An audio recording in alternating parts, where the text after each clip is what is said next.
esse vai ser o único vídeo que você vai precisar assistir para entender sobre o processo de fusões, aquisições e investment banking, ou M&A, porque o que eu detalhei aqui não é brincadeira. É sério, eu trabalhei mais do que o piloto do jatinho da Taylor Swift no The Eras Tour para poder fazer esse vídeo daqui. É muita informação. Então, só por isso, já deixa o like, comentário, se inscreve e vamos pro conteúdo. Meu nome é Lucas Lisboa, sou banqueiro de investimentos há 8 anos, com passagem por grandes instituições financeiras como Credit Suisse e Banco Votorantim. E nesse vídeo eu vou te provar porque você deveria saber como que funciona o processo de fusão e aquisição das empresas, apresentar a área do mercado financeiro dentro de investment banking, que eu já falei que paga muito bem, responsável por essas atividades, apresentar as competências técnicas para se tornar um profissional da área e explicar como é que é o processo passo a passo até o final. Mas é sério, eu quero deixar esse vídeo o mais curto possível, então vai ser muito denso de informação isso daqui. Vamos lá, você já se perguntou como é que funciona uma privatização de uma empresa, ou como que a Copenhagen foi vendido para a Advent, que por sinal é uma transação da qual eu participei há alguns anos atrás, como que pode funcionar uma potencial fusão entre a Azul e Gol e várias outras fusões, aquisições que aconteceram ao longo da história, sobre a importância desse processo. Se você é investidor, eu não preciso nem dizer, né? Quando uma empresa é privatizada ou compra outra ou algo do tipo, você já sabe que você vai ter um impacto sim nas suas ações. Agora, para que você vai querer saber como é que funciona esse negócio daqui se você não é investidor? Tem porquê. E esse porquê vem em forma de desabafo e também com uma história pessoal. O desabafo é que se os jornalistas da grande mídia assistissem esse vídeo que eu tô fazendo aqui agora, não teria tanto lixo na mídia. Não teria tanta besteira como, ai meu Deus, estão vendendo a empresa a um preço barato, ai meu Deus, os bancos estão em parceria com o governo para poder vender o patrimônio nacional. Cara, esquece isso. Porque só para início de conversa, os bancos nessa transação ganham uma comissão em cima do valor da venda da empresa. Então vamos supor que uma empresa é vendida por R$1 bilhão. O banco vai ganhar uma comissão aí de, sei lá, 1% disso. Ou seja, 10 milhões aí numa brincadeira e eu botei uma comissão bem baixa. Você jura que o banco vai pegar a empresa que ele poderia vender por 1 bilhão, toparia vender por 500 milhões e levar uma comissão menor para casa? E outro exemplo pessoal é que teve uma transação bem grande que a gente estava tocando alguns anos atrás, não vou dizer o nome, até porque deu problema nessa transação justamente por conta da divulgação. A gente estava vendendo uma grande empresa aqui do Brasil para um fundo internacional que seria fantástico. O fundo ele ia fazer uma baita estruturação de forma que a gente ia ter uma empresa que seria equivalente a empresas de Estados Unidos, Europa. Na verdade, nem a Europa tem uma empresa desse. Acontece que algum jornalista descobriu o que estava acontecendo na transação. E aí, o que ele fez? Divulgou no jornal. O que aconteceu? Um monte de manifestação na frente da casa do dono da empresa e tudo mais, falando, não, vocês estão vendendo patrimônio nacional e você vai acabar com o emprego na região. Resultado, as pessoas que eram acionistas dessa empresa ficaram de saco cheio e falaram, galera, não vamos mais vender isso daqui porque a gente quer paz. E aí, ferraram a nossa transação. Mas que área é essa, então, que trabalha com grandes vendas de empresas? Essa área dentro de Investment Banking chama-se M&A, ou Mergers and Acquisitions, ou Fusões e Aquisições, ou Miséria e Agonia.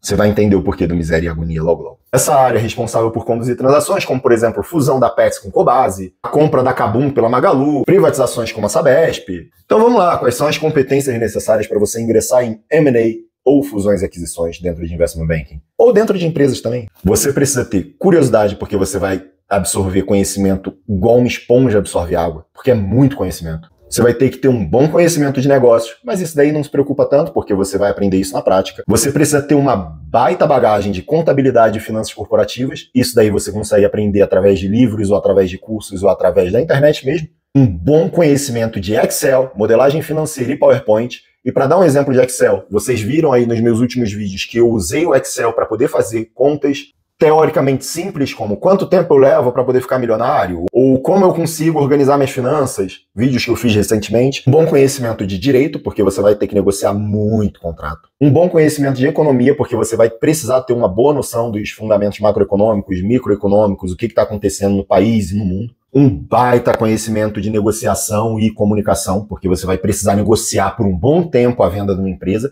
Um bom plano de saúde, mas não se preocupa, porque os bancos vão te dar isso. Mas você vai precisar de um bom plano de saúde, porque a carga horária, meu amigo e minha amiga, é alta. E por fim, muita, mas muita inteligência emocional e resiliência. Porque apesar de todos os esforços e tudo que eu vou contar aqui, por vezes uma operação ela não vai para frente por motivos completamente alheios à sua força de vontade ou à sua dedicação. Um bom exemplo é o que eu acabei de contar. Uma jornalista descobriu a transação que a gente estava tocando, jogou na mídia e aí de repente fizeram uma manifestação na frente da casa dos sócios. O que eu vou fazer com isso? Como é que eu vou negociar? E como é o processo de fusões e aquisições de empresas? Ele costuma levar de 4, 5 meses até Anos. E aí é completamente imprevisível quanto tempo pode levar. Existem muitas coisas que podem acontecer ao longo do processo, e esse é um dos motivos pelos quais o time de M&A trabalha tanto e também é tão bem remunerado. Só que, embora o processo seja assim complexo, eu consigo simplificar para vocês. Então eu vou dizer, é mais ou menos como se fosse a venda de um carro. E eu vou usar essa comparação ao longo do vídeo. Tudo começa na originação da transação, vou fazer um vídeo no futuro falando mais sobre isso, só que, em resumo, é o momento em que os banqueiros de investimento fazem um estudo de mercado para identificar qual seria a melhor empresa para se vender, ou para se comprar, ou para se fazer uma fusão. E entrando na minha comparação com a compra de um carro, esse é mais ou menos o momento em que você busca qual é o carro que você quer comprar. Você identifica suas necessidades, se você quer uma SUV, se você quer um carro mais barato, se você quer um carro mais premium, e aí você começa a rodar o mercado procurando qual é a faixa de preço aproximada, quando que está barato, quando que está caro, quais são os problemas que podem acontecer. Aqui então o que os banqueiros de investimento fazem é estudar os fatores de mercado, estudar a economia, estudar as empresas que estão num setor específico, estudar esse setor específico, fazer análise de avaliação de empresas, fazer análise de múltiplo de quanto que essa empresa está sendo negociada no mercado, estudo de fragmentação no mercado, se tem muita empresa no mercado ou se é praticamente um monopólio. Todas as áreas de investment banking fazem isso. Agora, o que muda é o objetivo que se almeja alcançar. Esses são alguns exemplos. Aí agora a gente vai para o material que a gente constrói após todos esses estudos, chamado pitch book, que nada mais é do que uma palavra bonita para um material em que a gente junta todas essas informações e apresenta para o cliente. A gente elabora esse material com os resultados dos estudos e apresenta para as empresas. Aí a gente confirma a estratégia, os custos da operação e qual vai ser o passo a passo, que é isso que eu estou te ensinando aqui no vídeo. Quem está inscrito no canal e assiste os vídeos sabe que eu resumi muito essa parte, porque isso daqui é muito trabalhoso. Agora, se você acha que teve trabalho até aqui, a gente nem começou. Relaxa que ainda tem mais tragédia pela frente. Porque com essas análises prontas e as potenciais empresas identificadas, os banqueiros de investimento correm atrás de fechar um mandato, e com o mandato assinado, é aí que você começa a dormir 3, 4 horas de sono por noite. E eu não estou exagerando. A gente entra então agora na parte da busca por investidores ou por empresas a adquirir. Se uma empresa quer comprar outra empresa, os banqueiros de investimento montam uma lista de empresas que podem ser potenciais adquiridas. Agora, se os banqueiros estão vendendo a empresa que contratou eles, aí se monta uma lista de investidores estratégicos, que são aqueles que já atuam no setor onde a empresa que está sendo vendida atua, ou investidores financeiros, que geralmente são fundos de investimento. Aí, para essa galera, a gente envia alguns materiais, que é o próximo tópico: a elaboração dos materiais de marketing iniciais. Na ponta da venda da empresa, os banqueiros preparam então alguns materiais iniciais chamados teaser, CIM ou CIM e modelagem financeira. O teaser é um material introdutório contando um pouquinho sobre a empresa que está sendo vendida, mas sem abrir o nome, geralmente. E aí a ideia é fazer um material vendedor que explique por que alguém deveria comprar essa empresa, por que alguém deveria analisar essa oportunidade. Voltando no exemplo do carro, é mais ou menos o seguinte: imagina que de repente uma mulher briga com o marido dela e ela resolve vender o carro do cara, só que ele não precisa saber. Então ela primeiro vai soltar um material aí para os potenciais compradores dizendo: vendo um carro de marca alemã, premium, esportivo, pouco rodado, até 20 mil quilômetros. E aí, porra, carro premium, alemão, esportivo, você já pensou no quê? Uma BMW, uma Mercedes ou algo do tipo. Então, se você tem interesse em comprar um carro desse, você vai assinar um contrato dizendo: olha, quero mais informações. Esse contrato que você assina chama-se NDA, ou Non-Disclosure Agreement, ou contrato de confidencialidade. E nesse contrato, as duas pontas vão concordar em não divulgar informações da transação. Depois de assinar esse contrato de confidencialidade, aí você vai ter acesso a informações adicionais, que são Confidential Information Memorandum, ou Memorando de Informações Confidenciais, que é um dos materiais que é enviado para esses potenciais compradores, e é nesse material que você abre a empresa completamente. Ou, no caso do carro, abre qual é o carro. Nesse material, no exemplo do carro, você vai mandar tudo sobre o carro. Qual é o carro, qual é o modelo, qual é o ano, foto do carro, toda a parte de mecânica, o que foi alterado, o que não foi alterado, se o carro está em bom estado, se não está. Se é o caso de uma empresa, é aqui que os banqueiros de investimento vão abrir exatamente o que é a empresa. Qual é a gestão, quantos anos ela tem de experiência, o que ela faz, como que ela faz, quais são os ativos que ela tem, se ela tem fábrica, se não tem, quando que fez investimentos recentes, quais são as vantagens de se comprar essa empresa. Então aí abre-se tudo sobre a empresa ou sobre o carro. E é importante dizer, isso tudo é feito geralmente num processo competitivo, ou seja, vários potenciais investidores analisam essa oportunidade. Justamente porque os bancos, como eu falei, ganham uma comissão em cima do valor da venda da empresa. Então o interesse é que a empresa seja vendida no maior preço possível. Mas como que os banqueiros vão saber qual é o preço certo para essa empresa? E aí é o momento em que se faz uma análise financeira chamada valuation. Esse valuation é feito através de uma modelagem financeira em que se pega os números da empresa, se projeta até uns 5, às vezes mais, anos para frente, considera aí algumas melhorias que a empresa pode ter, o que ela pode desenvolver, novos produtos, etc. Se traz isso a um valor presente, e aí é importante ensinar para vocês, o dinheiro tem valor no tempo, então R$1 milhão hoje vale menos do que R$1 milhão daqui a 5 anos, e trazendo esse fluxo a valor presente, você alcança o valor da empresa hoje. E esse é o mesmo processo que o pessoal faz para saber qual é o preço-alvo de uma ação.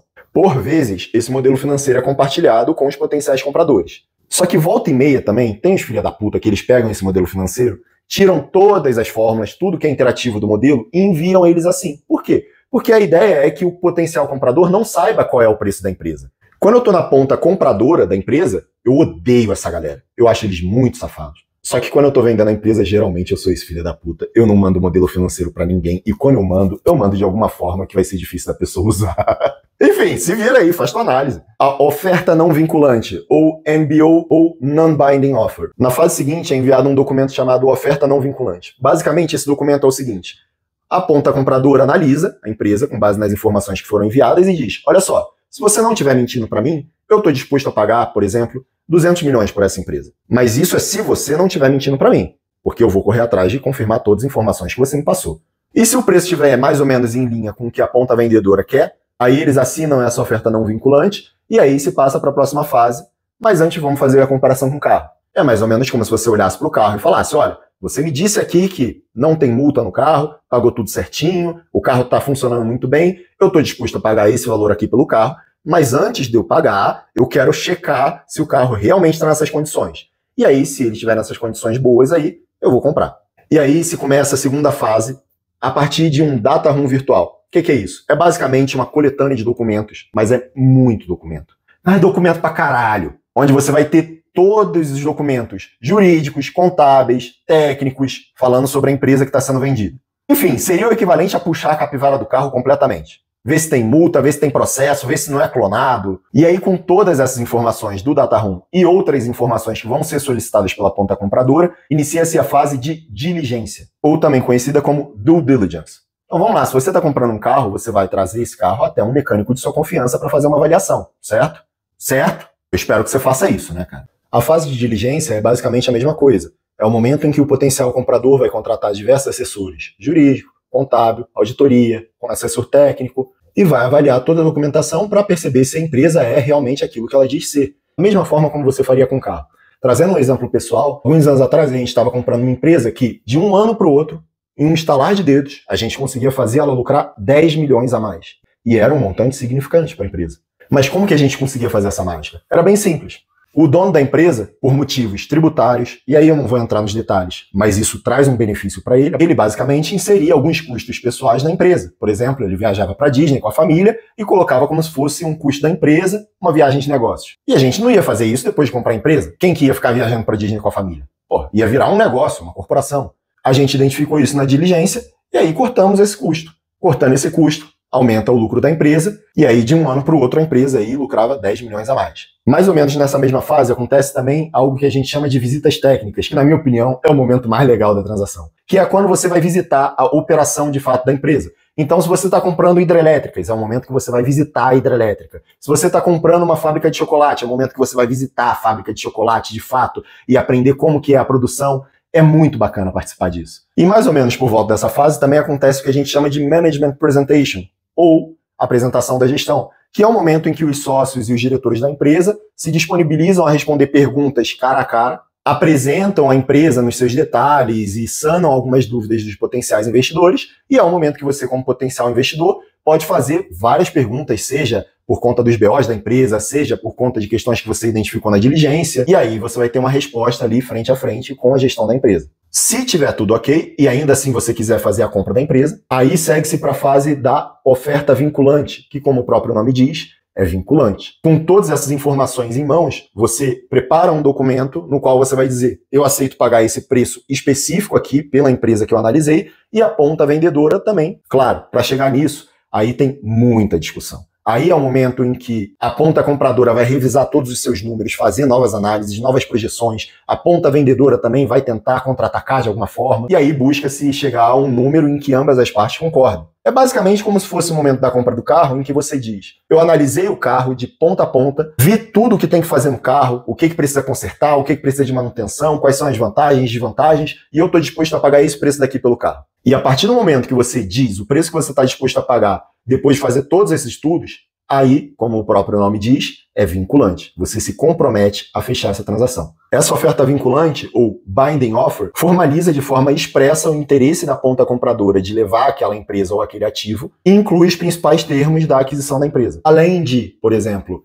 forma de aquisição da empresa, se vai ter financiamento ou não, como que vai ser feita a transação, quais são as condições precedentes para se fechar essa transação, ou seja, quem tem que fazer o quê, mas ainda não é o contrato final. Como eu falei, é muito trabalho. E aí, desses pontos, eu vou aprofundar aqui um dos que mais me chama a atenção, que é a forma de pagamento. Por conta da forma de pagamento, você acaba tendo uma mistura de algumas áreas que atuam dentro de Investment Banking. A área que trabalha nessa parte daqui, na minha opinião, é a mais legal de todas. E ela atua principalmente no financiamento à aquisição de empresas. Ela analisa quais são as alternativas estratégicas mais interessantes para a ponta compradora, de forma que o potencial comprador coloque o mínimo de dinheiro possível, tendo o máximo de retorno possível. Isso é alcançado principalmente através da dívida. E se a ponta compradora conseguir os recursos para poder fazer essa aquisição, aí agora sim a gente está entrando nos documentos finais. Claro, também tem outras condições precedentes que isso daí varia de transação para transação. A partir daí é feito um documento chamado SPA, ou Sales and Purchase Agreement, ou Contrato de Compra e Venda. Esse documento é o acordo definitivo e final entre ambas as partes e incorpora todos os termos e condições que foram acordados entre os dois. Ele marca o compromisso definitivo de ambas as partes em concluir a transação. E aí tem outro nome também, Faria Limês, que o pessoal coloca, mas que nada mais é do que o momento em que é assinado esse SPA, que o pessoal chama de signing. Depois do signing, ou da assinatura desse documento de compra e venda, busca-se atender algumas últimas condições precedentes, que são essenciais para a transação, que, como eu falei, são negociadas entre ambas as partes. E depois acontece o que a gente chama de closing, ou encerramento da transação. O closing é o momento em que a transação é de fato concluída, ou seja, o dinheiro sai do bolso do comprador e vai para o vendedor, e a empresa sai do vendedor e vai para o comprador. E aí, posteriormente, tem uma série de outras coisas que tem que acontecer, só que isso daí fica para outro vídeo. Eu posso fazer se vocês quiserem, deixa aí nos comentários se tiver interesse. E vale reforçar que esse vídeo faz uma parte de uma série que eu estou montando aqui, que trata sobre Investment Banking como um todo. Nessa série eu estou abordando todas as áreas de Investment Banking, e o próximo vídeo que eu pretendo fazer sobre esse assunto é da minha área favorita, mas de longe a que eu mais gosto, chamada Leverage and Structured Finance, ou financiamento, alavancado e estruturação. Você viu que deu trabalho pra caramba para fazer isso, então, por favor, pela última vez, deixa o like, se inscreve aqui no vídeo, e eu vou deixar essa playlist de Investment Banking aqui em cima para vocês assistirem os outros vídeos. Eu agradeço imensamente sua atenção, te espero no próximo vídeo, muito obrigado, e até a próxima.